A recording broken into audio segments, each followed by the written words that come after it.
자, 좋아요. 이제 두 번째 사연 한번 읽어볼 건데, 두 번째 사연은, 네, 소개팅입니다. 저는 생각나는 게 소개팅이라고 하니까 네. 스토킹이랑 연관이 있을 것 같기는 해요. 아, 네, 소개팅을 하고 나왔는데 네. 나는 마음에 안 들었는데 네. 그 남자가 네. 나는 너 마음에 드니까 좋아서 쫓아다니는 그런 얘기 아닐까요? 저 소름 돋았어요. 저는 좀 현실 공포 쪽으로 생각나는데 그냥 소개팅을 하면 족족 무조건 까이는 거예요. 네. 그러고서 안 좋은 선택을 하는. 그렇게 극단적으로 간다고요? 네.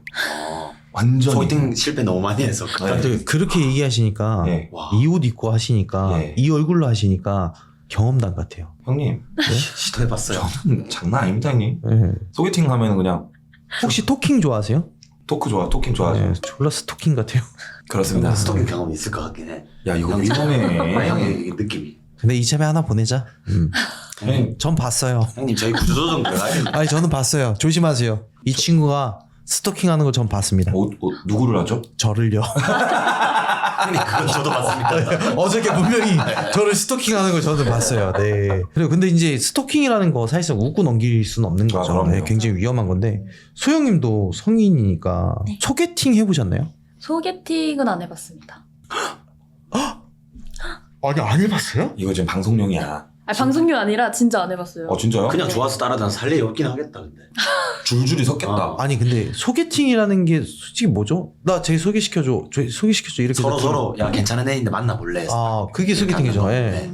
없어요? 방송용이 아니라 정말 없는 게 제가 20살 때부터 이걸 시작을 해서 그럴만해요. 20살 때부터 일만 했으니까. 그쵸. 그러니까 이 자리에 있는 거 아니에요? 그쵸. 그렇죠. 일에 약간 좀 이렇게 전념한 프로 같은.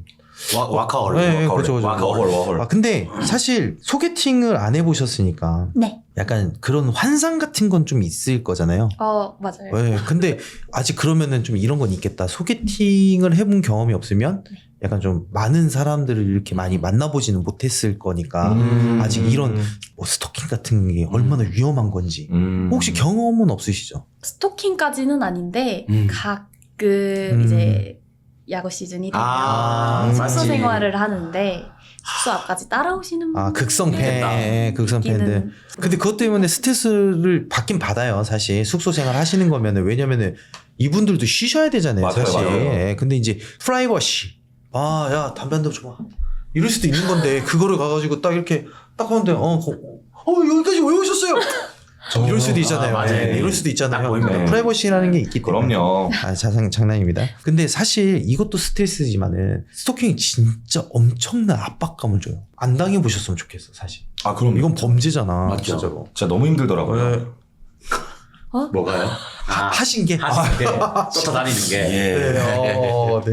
한명 보냅시다. 네. 루트부터 타가지고 이게 너무 힘들더라고요. 예. 그러면은 또 일단은 이 소개팅에 대한 사연이잖아요. 그래서 제가 준비한 게 소영님이 이제 한 명을 골라주셔야 하는데 사연 컨셉답게 상황극을 딱 이렇게 해볼게요. 소영님이 지금 소개팅 자리에 나와 있어요. 앞에 두 사람 중 한 명과 소개팅을 한다고 하면 누구랑 하시겠습니까? 그분이 읽는 걸로 할게요. 그러니까 약간 좀 경건해져 갑자기. 근데 이건 자존심이다. 항상 뱅진이가 돌아다니면서 카노보다 제가 잘생겼죠. 이런 좀. 진짜 이렇게 그러고 다녀? 안녕, 너가 소영이니? 저 소개팅이에요. 자, 여기가 소영이고 네. 여기가 뱅진 그리고 여기가 카노야. 안녕하세요. 안녕하세요. 안녕. 예전부터 지켜봤어.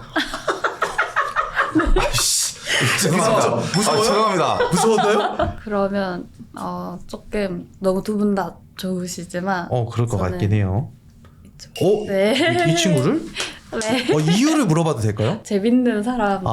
재밌는 사람. 나 이게 더 이상해. 안 재밌다는 게 아니라 그냥 솔직히 이 방금 친구 이렇게 노잼이에요. 맞아요. 멋있는 거 맞는 역할이거든요. 네. 예. 아니 근데 약간 남자는 사실상 비주얼보다는요 매력이에요. 형님 2개 다 가졌잖아요. 살려주세요. 좋아요. 그러면은 우리 소영 씨가 뽑아주신 우리 뱅진이가 이 소개팅에 대한 사연을 한번 읽어보도록 하겠습니다. 네. 잘하겠습니다. 네.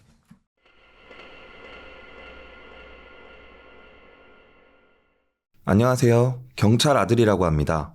사연을 하나 소개해드릴까 해요. 이 사연은 제 이야기는 아니지만 아빠 직장 동료가 해주신 이야기를 해드릴까 합니다. 아빠는 현직 경찰이시거든요. 한 10년 전쯤 일이었대요. 갓 군대를 전역한 남자가 있었는데 이 남자가 오늘 사연의 주인공입니다. 남자는 군대에서 사회로 나와 복학까지 시간이 많이 남는 편이었어요. 1학년 1학기만 끝내고 바로 입대했던 터라 남자는 비로소 젊음을 만끽할 수 있었다고 합니다. 밤새 좋아하던 게임도 실컷 하고 자주 못 보던 친구들과 술도 마시고 하면서 말이죠. 저도 군대를 다녀와서 그 부분에 공감이 아주 많이 됐습니다. 인생에서 딱 그 기간이 남 눈치 안 보고 놀 수 있는 시간이었으니까요.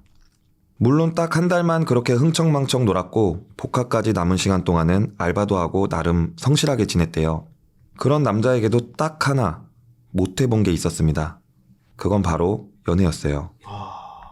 남자는 남중, 남고에 대학교까지 남초학과로 유명한 공대였던지라 여태 연애 경험이 없었다고 합니다.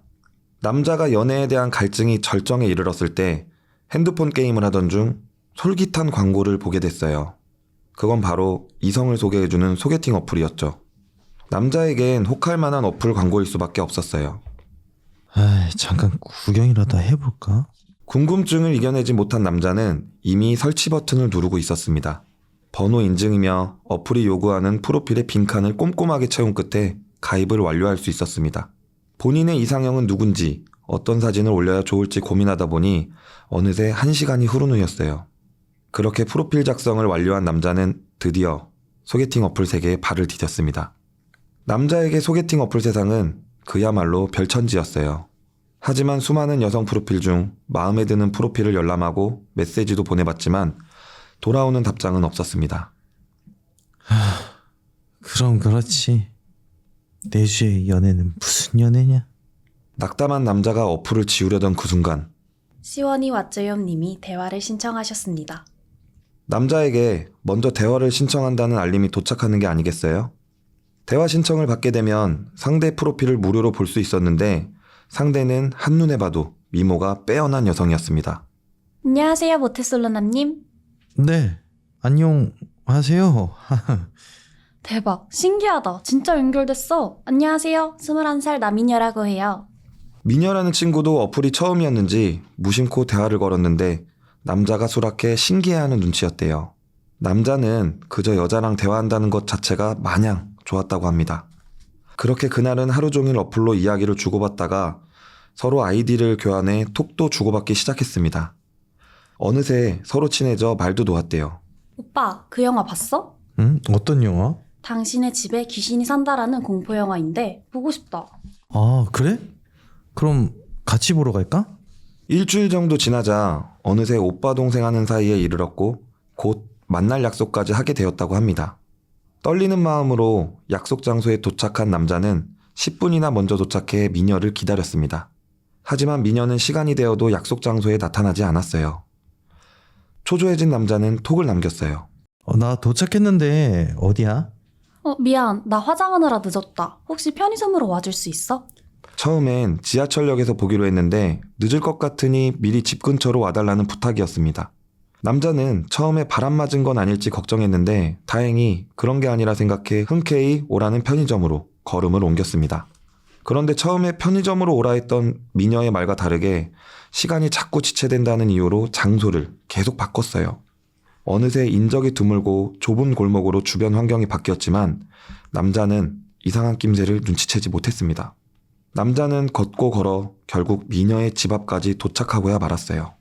미녀의 집은 오래된 빌라였는데 집 앞 전봇대에서 어떤 아저씨가 담배만 뻐끔뻐끔 피울 뿐 그 외에 지나가는 사람이 없었습니다.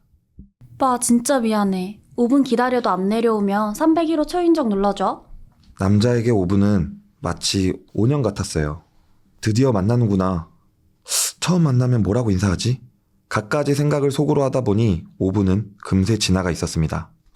남자는 약속대로 5분이 지나자 계단을 밟고 3층으로 올라가 301호 초인종을 눌렀어요. 초인종이 울리고 얼마 지나지 않아 드디어 301호 문이 열렸습니다. 남자는 드디어 남인여를 만나는구나 생각했겠죠. 그런데 뜻밖의 인물이 남자를 반겼어요. 마스크를 써서 나이는 확실히 구분되지 않았지만 분명 미녀는 아니었어요. 사연남 씨, 네. 그런데 누구세요? 흡. 마스크를 쓴 인물은 벼랑간 남자의 복부에 냅다 어퍼컷을 날렸어요.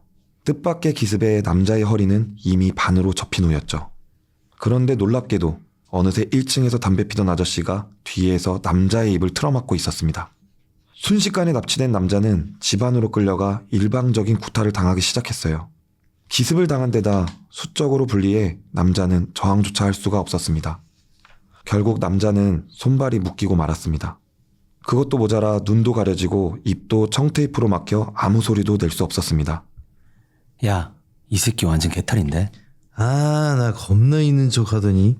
사실 남자가 올렸던 사진엔 지인의 고급 외제차에서 찍은 사진이나 명품을 들고 찍은 사진이 있었습니다. 납치범들이 그 사진을 보고 범죄 타깃으로 정한 모양이었어요. 남자의 이실직고에 몹시 허탈해했다고 합니다. 다음 날 납치범들은 자동차 트렁크에 남자를 싣고 다니며 남자의 신분을 이용해 받을 수 있는 현금 서비스란 서비스는 죄다 챙겼습니다. 트렁크에 갇혀있던 남자의 생명력은 서서히 꺼져가기 시작했어요. 전날 받았던 구타의 후유증은 물론 설상가상 날씨도 여름날이라 트렁크의 내부 온도가 아주 높았대요. 하지만 이런 더운 날씨가 남자에게는 천운으로 작용했습니다. 더운 날씨 탓에 땀이 많이 나 테이프의 접착력이 많이 약해진 덕분이었어요. 혼신의 노력 끝에 마침내 손에 붙었던 테이프가 떨어져 나갔습니다. 남자는 기회를 엿보다 자동차가 신호에 걸려 멈춘 틈을 타 트렁크 비상탈출 장치를 작동시켜 트렁크를 빠져나왔습니다. 그리고는 곧바로 지나가는 사람 아무나 붙잡고 도움을 요청했어요. 이렇게 남자의 사건은 세상 밖으로 나오게 된 일이었죠. 남자가 도망가는 모습을 본 납치범들은 현장에서 도망쳤지만 얼마 안 가 잡혔다고 합니다. 수사 과정에서 알게 된 사실이지만 납치범들은 남자를 처리하기 위해 이동하는 중이었다고 해요. 여기까지가 제가 전해들은 이야기입니다. 제가 그 남자였다면 어땠을까요? 라고 상상해보려고 했는데 가늠조차 못할 정도로 무섭더라고요. 요즘도 소개팅 어플이 굉장히 많고 로맨스 스캔 같은 사기 뉴스가 종종 올라오는 걸 본 적이 있습니다. 혹시 소개팅 어플을 사용하는 분이 계신다면 꼼꼼하게 확인하고 만남을 이어가길 바랍니다. 이게 진짜 현실 공포예요. 이건 진짜 있으면 안 되는 사건이잖아요. 네. 혹시 트렁크에 들어가 보신 적이 있으세요? 없으시죠? 오기라도 궁금해서. 아, 예. 예, 아니 물어볼 수 있잖아요. 예. 형님 들어간 적 있으세요? 좀 뭐 간혹 들어가요. 네네. 들어가 보신 적 있으세요? 장난으로 들어가 봤어요. 아, 장난으로. 아, 근데 네. 숨이 생각보다 잘 안 쉬어져요. 아, 맞죠. 산소가 부족해서. 아, 근데 진짜 이거 되게 위험한 거예요. 혹시 그 어플을 통해서 남자를 만나본 적이 있나요? 소개팅도 안 해보셨는데요? 아, 죄송합니다. 네. 아니, 물어볼 수 있잖아요. 네. 이런 범죄를 미리 막을 수 있는 방법은 없을까요? 가장 중요한 게 있는 것 같아요. 제가 볼 때는 도용이 없어져야 돼요. 왜냐면은 지금 납치범들은 남자였거든요. 맞아요. 네, 그 도용 이런 거를 신분 절차를 확실히 해야 되지 않을까. 맞아요. 근데 그렇게 해도 사건 사고가 일어나는데 참 이거는 사연에서 언급되긴 했지만 이런 어플들이 다 위험한 건 아니지만은 조심해서 나쁠 건 없잖아요. 네. 처음 보는 사람이잖아요. 요즘은 뭐 사람이 되게 무서워요. 맞아요. 지금은 이렇게 웃고 있지만은 뒤돌아서면 어떻게 변할지 모르기 때문에 그래서 한 번 더 이제 최소한 서로 통화를 하거나 아니면 지인과 같이 약속 장사에 나가거나 아니면 나 여기 가니까 언제 연락 없으면 경찰 신고해줘 라는 이야기를 해야죠. 그렇죠. 네네네. 혹시 그 밤늦게까지 놀아보신 적 있으세요? 이런 말 하면 안 믿으실 수도 있겠지만 살면서 클럽을 아직까지 한 번도 가본 적 나도 안 가봤어요. 저도요. 네. 그리고 제가 술을 안 먹어서 술을 안 드시는구나. 네 정말 안 먹습니다. 저도 안 먹어요. 형님 이틀 전에 좋았습니다. 네. 아, 술을 안 드시는구나. 근데 클럽을 가면 큰일 나요. 이분은. 춤을 너무 잘 추셔서. 아, 그쵸. 그리고 평상시에 댄스에 많이 추시니까 잦을 것 같아요. 저는. 맞아. 직업이 그거다 보니까 굳이 거기 가서 또 춤춰야 될 거. 혹시 만화책 같은 거 좋아하세요? 그죠. 애니메이션. 귀멸의 칼날 막 이런 거. 좋아. 네, 저도 애니 좋아하거든요. 같은 덕후구나. 형님 방에 만화책 엄청 많잖아요. 네, 엄청 많습니다. 근데 사실상 여러분들 유흥만큼 유흥을 꼭 즐겨야지 인생을 즐기는 거 아니잖아요. 그쵸. 그렇죠. 굉장히 건전하게 크셨어요. 옳은 사람이 옳은 사람.